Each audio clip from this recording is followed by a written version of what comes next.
갈라디아서 6장 11절로 16절 말씀, 우리 한 절씩 교독을 합니다. 6장 11절로 16절 말씀. 내 손으로 너희에게 이렇게 큰 글자로 쓴 것을 보라. 무릇 육체의 모양을 내려하는 자들이 억지로 너희에게 할례를 받게 함은 그들이 그들의 십자가로 말미암아 박해를 면하려 함뿐이라. 할례를 받은 그들이라도 스스로 율법은 지키지 아니하고 너희에게 할례를 받게 하려 하는 것은 그들이 너희의 육체로 자랑하려 함이라. 그러나 내게는 우리 주 예수 그리스도의 십자가 외에 결코 자랑할 것이 없으니 그리스도로 말미암아 세상이 나를 대하여 십자가에 못 박히고 내가 또한 세상을 대하여 그러하니라. 할례나 무할례가 아무것도 아니로되 오직 새로 지으심을 받는 것만이 중요하니라. 무릇 이 규례를 행하는 자에게와 하나님의 이스라엘에게 평강과 긍휼이 있을지어다. 아멘. 오늘 저는 갈라디아 6장 11절로 16절을 중심으로 십자가만 자랑하십시오 라는 제목으로 말씀을 전하고자 합니다. 여러분, 컴퓨터가 상용화되고 직장이나 학교나 가정에서 그렇게 마음껏 쓰여지기 시작한 것은 1990년대 초반부터입니다. 그 전까지 70년대, 80년대에 사무실이나 직장에서 모든 서류 작성은 무엇으로 했지요? 타이프라이트, 타자기로 했습니다. 여러분, 타자기 기억하십니까? 한국 사람들에게 타자기 하면 생각나는 이름이 누구이지요? 공병우 박사. 원래는 안과 의사신데 이분이 참 그 천재적인 재질이 있으셔서 타이프라이터도 개발할 정도였습니다. 여러분, 타자기로 문서를 작성한 사람을 뭐라고 이야기합니까? 타이피스트라고 이야기하죠. 제가 신방 중에 몇몇 권사님들과 이야기하는 중에 자신이 미국에 이민 와서 첫 미국 직장에서 타이피스트로 그렇게 일한 적이 있다고 말하는 분들을 몇 번 만난 적이 있습니다. 그런데 컴퓨터가 등장하면서부터 이 타자기는 역사의 저편으로 사라지고 타이피스트들도 더 이상 없어지게 되었습니다. 그런데 지금부터 2000년 전 바울 당시 모든 편지나 문서는 본인이 기록한 것이 아니라 그것을 아주 깨알같이 예쁘게 전문적으로 대신 써주는 그러한 직업이 있었는데 그것을 가리키는 말이 대서자입니다. 대신할 대자에 편지 서자. 편지와 문서를 대신 작성해주는 사람, 영어 단어로 amanuensis라고 이야기를 합니다. 메뉴, 손으로 쓴다라는 말이죠. 그런데 이것은 바울의 모든 서신에서도 흔적을 발견할 수가 있습니다.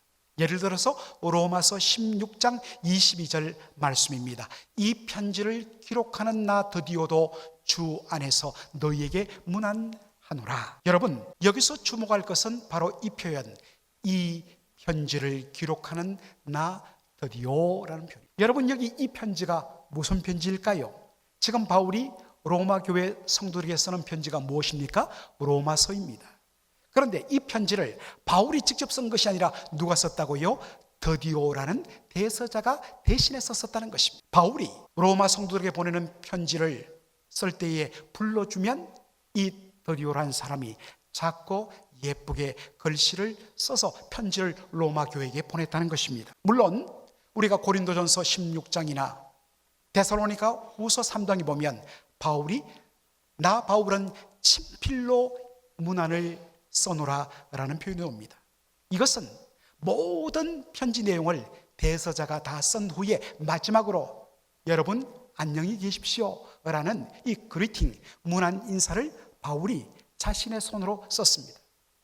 이 목적은 이 편지는 나 바울이 보낸 것이다 라는 일종의 시그니처 형식으로 쓴 것입니다. 그러니까 모든 편지의 처음부터 마지막까지는 다 바울이 불러주고 전문 대서자가 편지를 작성했다는 것입니다. 이것은 갈라디아서도 마찬가지입니다. 그런데 갈라디아서 후반부 마지막 부분에 보면 독특한 표현 하나가 나옵니다.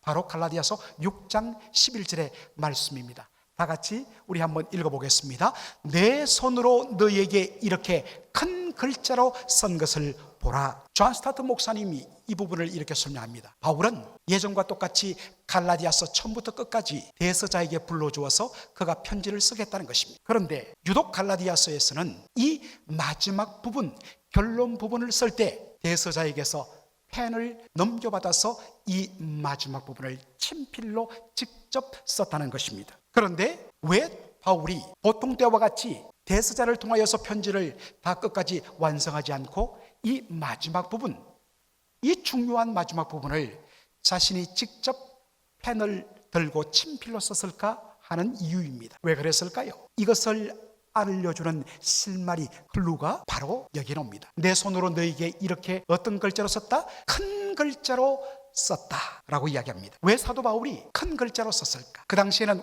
오늘과 같이 종이가 흔하지 않았고 파피루스라는 그 식물의 줄기를 칼로 얇게 벗겨내어서 그것을 촘촘히 붙이고 또 덧대고 이렇게 만들었기 때문에 굉장히 비쌌습니다. 그리고 표면이 거칠거칠했기 때문에 아무나 여기에 쓰지 못했습니다. 그래서 전문 대서자가 아주 깨알같이 작게 촘촘히 예쁘게 썼습니다. 그런데 왜 바울이 갑자기 편지의 마지막 부분에 큰 글자로 자신이 직접 편지를 썼을까라는 것입니다. 어떤 분들은 이렇게 말합니다.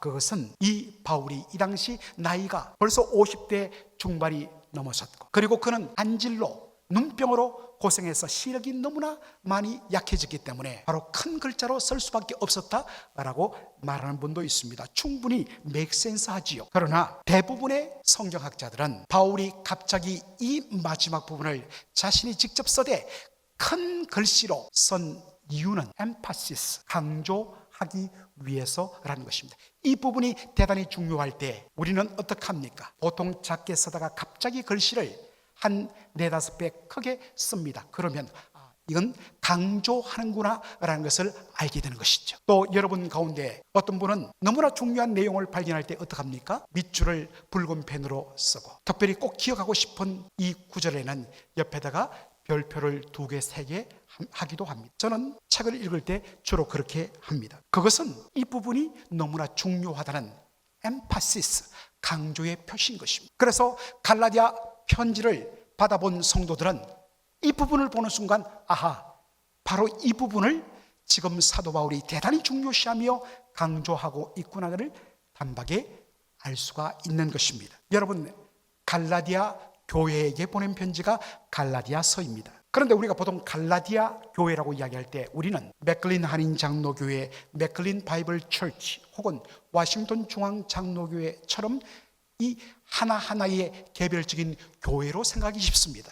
그런데 그렇지 않습니다. 갈라디아가 어디냐? 지도를 보면 오늘날 터키 땅의 바로 중앙부 지방을 가리키는 말이 갈라디아 지방입니다. 사도 바울이 제1차 전도 여행 때 이 갈라디아 지방을 다니며 복음을 전했습니다. 그래서 이곳에 수많은 교회들이 세워졌는데 그 교회들을 뭉뚱그려 표현한 말이 뭐라고요? 갈라디아 교회였다는 것입니다. 그러므로 사도 바울이 갈라디아를 썼을 때 한 교회가 이 편지를 읽으면 바로 그 다음 도시에 있는 교회들에게 이 편지를 전달하며 함께 읽었다는 것입니다. 사도 바울이 갈라디아에 와서 전한 복음의 내용은 무엇입니까? 예수님께서, 하나님의 아들 예수님께서 저주의 십자가를 지고 죽으셨다는 것입니다. 왜 예수님이 저주의 십자가를 지셨는가? 그것은 바로 저와 여러분의 죄를 대신하기 위함이었다는 것입니다. 예수님께서 우리가 담당해야 할 모든 저주와 진노와 형벌을 대신 다 받으심으로 우리의 모든 죄값을 다 사해 주셨다. 그러면 예수님이 이루신 이 놀라운 제사함과 구원과 영생의 복을 어떻게 누리느냐? 그것은 오직 믿음으로 말미암아 죄사함과 의롭다함과 구원과 영생을 얻는다고 복음을 전했습니다. 수많은 사람들이 이 놀라운 복음을 듣고 예수님을 영접했습니다. 갈라디아 지방 이곳저곳에 교회가 세워졌습니다. 그리고 나서 사도 바울은 바로 그를 파송한 안디옥 교회로 돌아갔다가 제2차 파송을 받아서 바로 마게도니아, 빌립보, 마게도니아 바로 이 지역으로 가서 복음을 전했습니다. 그런데 사도 바울이 갈라디아 지역을 떠난 후에 교회들에게 찾아온 사람들이 누구냐? 예루살렘 교회에서 내려온 자들이었습니다. 그들은 도착하자마자 사도 바울이 전한 복음을 부정합니다. 그들은 말합니다. 오직 예수를 믿음으로 말미암아 구원받는 것은 불완전하다. 예수를 믿는 것 플러스 무엇을 해야 되는가?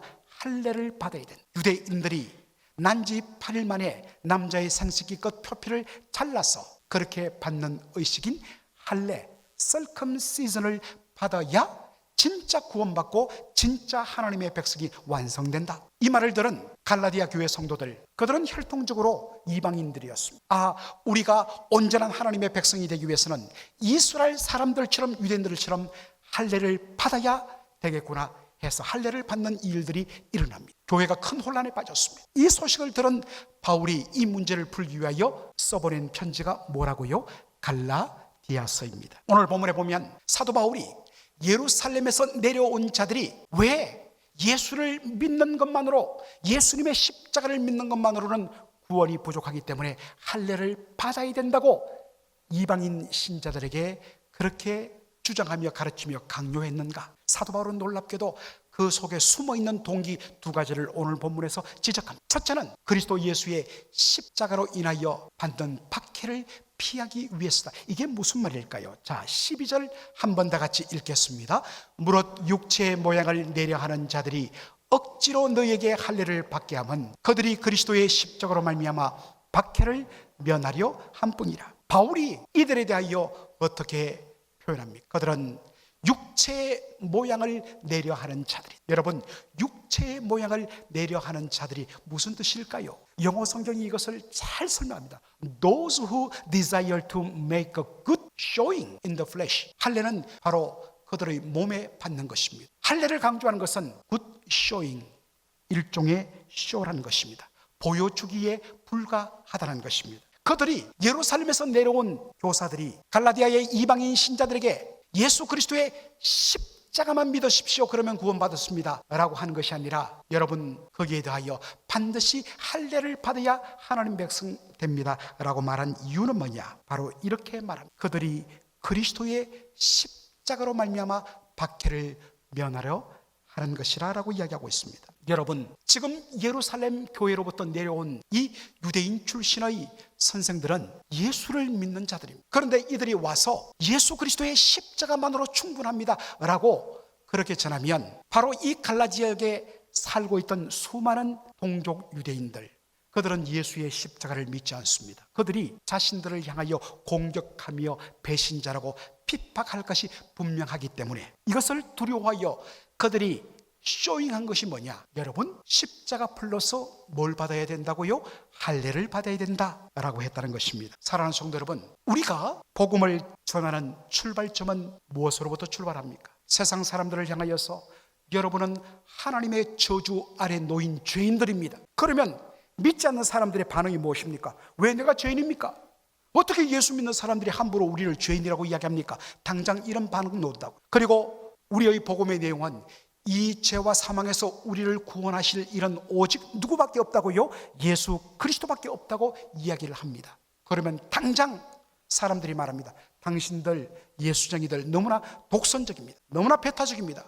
왜 오직 예수만이 유일한 구원의 길입니까? 다른 종교를 무시하십니까? 당장 비난이 들어옵니다. 오늘날 우리가 성경에 나오는 수많은 우리의 믿음의 고백들을 그대로 믿을 뿐만 아니라 저희들은 이것을 믿습니다 라고 공개하면 당장 세상으로부터 공격이 들어옵니다. 그것이 오늘날 미국에 살고 있는 우리 그리스도인들이 직면한 현실이기도 합니다. 그런데 이것을 두려워하여서 사람들이 나를 공격하고 사람들이 나에게 비아냥거리고 조롱할 것이 두려워서 내가 믿는 예수, 내가 믿는 이 십자가 복음을 감추고 내가 그리스도인인 것을 숨겨버린다면, 심지어는 믿지 않는 사람과 방불한 모습으로 마치 자신은 믿지 않는 사람처럼 그렇게 포장을 한다면 그것은 예수 그리스도의 십자가를 부끄러워하는 일이란 것입니다. 비난을 강화하고 당당히 내가 믿는 그 예수, 나를 죄와 사망에서 구원해내신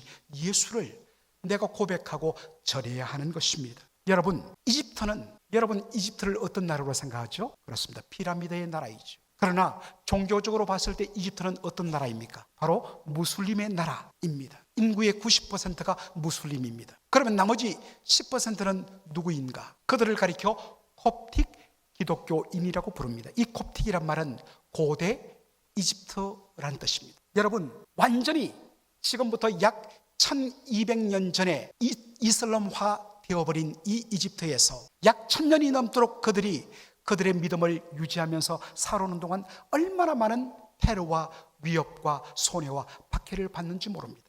그러나 꿋꿋하게 그들은 믿음을 포기하지 않고 그 믿음을 그 다음 세대에 이어가면서 10%를 유지해 왔습니다. 여러분, 90%가 무슬림인 사회에서 가능하면 그들이 손해보지 않기 위해서 예수 믿는 것을 감추고 자기들끼리 모였을 때만 나 예수 믿는 것을 고백합니다 하면 되겠지요.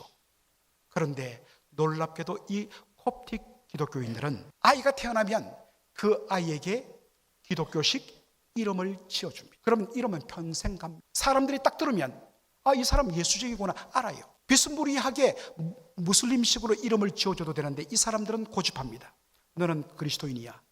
그러므로 크리스찬의 이름을 가져야 돼. 그리고 아이가 태어나면 그 아이의 팔 안쪽에 바로 십자가를 그렇게 새깁니다. 여러분, 이집트는 덥습니다. 물론 그들 긴 옷을 입는 분도 있지만 여름이면 또 날씨가 더우면 짧은 옷을 입을 수밖에 없어요. 그러면 그들의 팔뚝에 선명하게 푸른색의 십자가가 새겨져 있습니다. 그러면 당장 너 예수쟁이구나 손해를 봅니다. 조롱을 당합니다. 위협을 당합니다. 그런데 콥틱 크리스천들은 지난 1000년 동안 한 번도 그들의 아이덴티티를 숨긴 적이 없다는 것입니다. 손해복을 각오하고 당당하게 쇼잉하지 않고 내가 믿는 예수, 내가 믿는 복음을 말하며 당당하게 증거한다는 것입니다. 사랑하는 성도 여러분, 여러분은 어떻습니까? 여러분의 친구가 여러분을 진짜 예수쟁이로 인정합니까? 믿지 않는 사람과 하는 일 똑같이 하고 말하는 것 똑같이 하고 함께 행동하면서 유일하게 예수 믿는 증거가 주일날 교회에 오는 것이라면 복음의 능력이 드러날 수가 없습니다. 여러분의 직장에서, 여러분의 커뮤니티에서 손해볼까 싶어서, 조롱당할까 싶어서 내가 믿는 예수, 내가 믿는 복음을 여러분 감추고 있지는 않습니다. 사도 바울은 이야기합니다. 왜 예루살렘 예수 그리스도를 주로 고백하는 예루살렘 교회에서 내려온 그 유대인 출신의 성도들이 왜 갈라디아 이방 교회 신자들에게 할례를 강조했을까? 할례를 강요했을까? 두 번째 이유는 자기 자랑 때문이라고 지적합니다. 13절 말씀 우리 다 함께 읽도록 하겠습니다. 할례를 받은 그들이라도 스스로 율법은 지키지 아니하고 너희에게 할례를 받게 하려는 것은 그들이 너희의 육체로 자랑하려 함이라. 이게 무슨 말일까요? 예루살렘에서 내려온 그들은 갈라디아 이방 신자들에게 할례를 강요합니다. 할례를 받아야 당신들은 진정 하나님의 백성으로 거듭납니다. 그런데 사도 바울은 그들이 그러한 말을 했던 숨은 동기를 이렇게 지적합니다. 그들이 너희의 육체로 자랑하려 함이라. 이때 그들은 누구죠? 예루살렘 교회에서 내려온 유대인 출신의 그리스도인 교사들을 가리킵니다. 그럼 너희는 갈라디아의 이방인 신자들을 가리켜요. 그들이 너희의 육체로 자랑하려 함이라. 이 말은 그들이 예루살렘에 보고할 때에 나를 통하여서 이 이방인 신자들, 그들에게 예수 믿는 것만으로는 구원이 부족하기 때문에 당신들도 진짜 하나님 백성 되기 위해서는 우리 유대인과 똑같이 할례를 받아야 된다고 내가 이야기해서 그들이 할례를 받은 사람들이 이렇게 생겨났음을 보고하며 자신이 얼마나 열심히 일했는가를 드러내며 자랑하는 수단으로 삼기 위해서 이방인 신자들에게 뭐를 요구했다고요? 할례를 요구했다는 것입니다. 하나님의 백성이 되는 것은 전적인 하나님의 은혜요, 하나님의 선택이요, 그리고 하나님의 그 사랑으로만 족한 것입니다. 할례가 필요 없어요. 여러분, 내가 세례 받았기 때문에 구원받은 것이 아닙니다. 내가 은혜로 구원받았기 때문에 나의 옛사람은 죽고 그리스도와 연합하여 새 사람으로 새로운 삶을 살겠다는 결단의 표시가 뭐냐? 세례인 것입니다. 할례도 마찬가지입니다. 이번에 내가 갈라디아 지역에 가서 이방인 신자들에게 할례를 내가 강요해서 이번에 100명 할례를 받게 했어. 이들은 이방 신자들의 영혼의 유익에는 관심이 없어요. 그들의 온통 관심은 내가 어떻게 했는가, 자신의 자랑에 관심을 둔다는 것입니다. 여러분, 우리가 복음을 전할 때 한 영혼의 구원에 대한, 사랑에 대한 관심에서부터 출발해야 합니다. 그 영혼을 구원하고 주께로 돌아오게 할 수 있다면 내 어떤 것도 아끼지 아니하리. 심지어 필요하다면 내 생명도 내가 내어주겠다는 그 영혼에 대한 사랑과 그 한 죄인이 돌아옴으로 의인 99명 있는 것보다 더 기뻐하시는 아버지 하나님의 그 기쁨을 생각하면서 한 영혼을 주께로 돌아오게 하는데 관심이 있어야 되는데, 그런데 전도의 목적이 이번에 우리가 잔뜩 모아서 우리 교회 큰 교회 한번 만들어 보자. 올 연말에 내가 수많은 사람들을 주께로 인도했기 때문에 내가 전도왕이란 타이틀, 사람들이 그렇게 부러워하고 존경하는 그 타이틀 한번 받아보자. 자신을 드러내고 자랑하는 목적으로 한 것이라면, 만일 여러분들의 신앙 생활의 목적이 주님의 영광과 다른 영혼들에 대한 사랑이 아니라 사람들에게 주목받고 내가 사람들에게 내 자신을 드러내는 자랑하기 위한 수단으로서 내가 열심을 낸다면 여러분 어떻게 될까요? 혹시 여러분 지금 그렇게 예수 믿고 있지는 않습니까? 여러분의 진정한 자랑은 어디에 있습니까? 사도 바울은 자신이 예수 믿기 전에 자신에게 육적으로 자랑할 것이 너무나 많았음을 빌립보서 3장 4절 이하에서 이렇게 말합니다. 그러나 나도 육체를 신뢰할 만하며 만일 누구든지 다른 이가 육체를 신뢰할 것이 있는 줄로 생각하면 나는 더욱 그리하니. 다 같이 5절 6절을 읽겠습니다. 나는 8일 만에 할례를 받았고 이스라엘 족속이요 베냐민 지파요 히브리 인중의 히브리인이요 율법으로는 바리새인이요 열심으로는 교회를 박해하고 율법의 의로는 흠이 없는 자라. 난지 8일 만에 율법을 따라 할례를 받았다. 나는 베냐민 출신이다. 나는 혈통적으로 순수 히브리 사람이다. 특별히 여러분, 히브리인 중에 히브리인이라는 이 표현이 대단히 중요합니다. 여러분, 예수님 당시 팔레스타인 지역의 공용어는 아람어였습니다. 그리고 다수의 이민과 흩어진 디아스포라 사람들이 헬라 지역에 살면서 쓰는 용어는 당연히 무슨 용어였겠습니까? 헬라어예요. 여기에 이민 와서 어릴 때부터 자라고 결혼한 우리의 세대들이 쓰는 언어가 뭐겠습니까? 영어였죠. 자연스러운 것입니다. 그런데 히브리인 중에 히브리인이란 말은 우리가 혈통적으로 히브리인일 뿐만 아니라 우리는 내가 외국에 살든지 헬라 지역에 살든지 간에 히브리 말을 가르치고 히브리어로 성경을 읽고 하는 그러한 전통을 고수하겠다. 얼마나 자랑스럽겠습니까? 바로 이것이 히브리인 중에 히브리인이라는 것입니다. 그런 열심으로서는 정말 그만큼 열심히 유대교를 섬긴 사람도 없습니다. 그만큼 철두철미하게 율법의 내용들을 다 지키려고 애썼던 사람 없습니다. 심지어는 모든 사람들이 율법의 의로서는 바울처럼 흠이 없는 자가 없다라고 말을 들을 정도의 삶을 살았습니다. 그랬던 바울이 빌립보서 3장 7절에 뭐라고 이야기합니까? 다 같이요.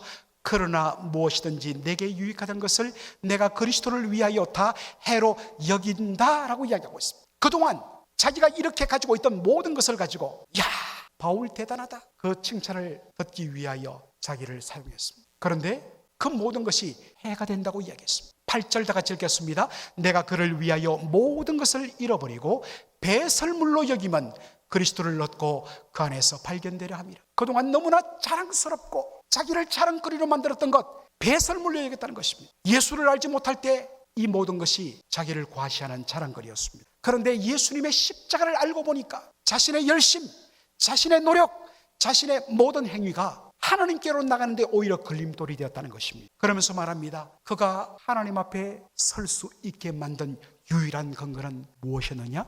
바로 예수 그리스도의 십자가였다는 것입니다. 그래서 그는 오늘 본문에 자신의 유일한 자랑과 삶을 이렇게 고백합니다. 갈라디아서 6장 14절 다 같이 읽겠습니다. 그러나 내게는 우리 주 예수 그리스도의 십자가 외에 결코 자랑할 것이 없으니 그리스도로 말미암아 세상이 나를 대하여 십자가에 못 박히고 내가 또한 세상을 대하여 그러하니라. 원래 십자가는 수치와 부끄러움과 저주의 상징이었습니다. 그런데 왜 하나님의 아들 예수님께서 그 부끄러움과 수치와 저주의 상징인 십자가를 지시고 그 위에서 피 흘려 죽으셨는가? 그것은 이 십자가의 죽음 외에는 그 어떤 것으로도 하나님 앞에 우리를 세울 수 있는 길이 없기 때문입니다. 그래서 하나님이 독생자를 보내주셨고 예수님은 기꺼이 아버지와 끊어지는 고통을 감내하면서 그 저주의 십자가를, 부끄러운 십자가를 지시고 피 흘려 죽으셨던 것입니다. 그 십자가 앞에서 자신이 어떠한 존재였고 하나님이 얼마나 자신을 사랑한 것을 발견한 것 이후로 바울의 자랑이 바뀌었습니다. 오직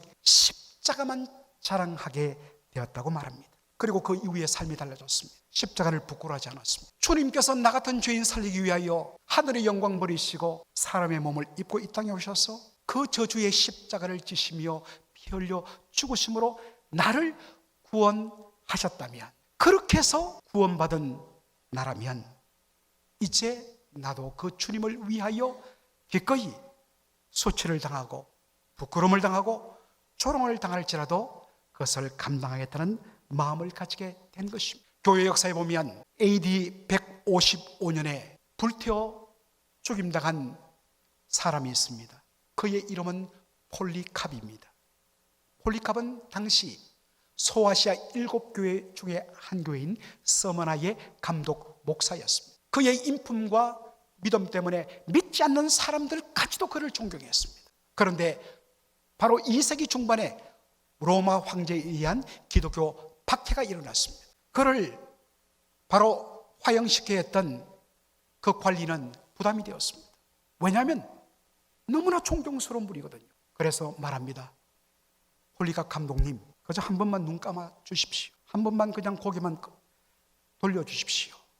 그러면 당신은 살 수 있습니다. 그랬을 때 폴리캅이 이렇게 말한 것이 역사에 전해집니다. 지난 86년간 나의 주님이신 예수님은 한 번도 나를 부끄러워하거나 나를 외면하시거나 나를 부인한 적 없으십니다. 그런데 어찌하여 그 은혜를 받은 내가 예수님을 모른다고 부인할 수가 있겠습니까? 사랑하는 성도 여러분, 바로 나를 위하여 자기 자신을 다 내어주신 그 놀라운 예수의 십자가 사랑을 아는 자라면 이제 내가 그 주님을 위하여 그분의 남은 고난을 내가 감당하리라. 이것이 바로 우리가 진정 예수 믿는 것이란 것입니다. 십자가만을 자랑하고 나를 위하여 당신의 모든 것을 내어주신 예수님, 이제 제가 당신의 십자가를 지겠습니다. 이 고백이 온전히 회복되는 저와 여러분 되기를 주님의 이름으로 축원합니다. 아멘.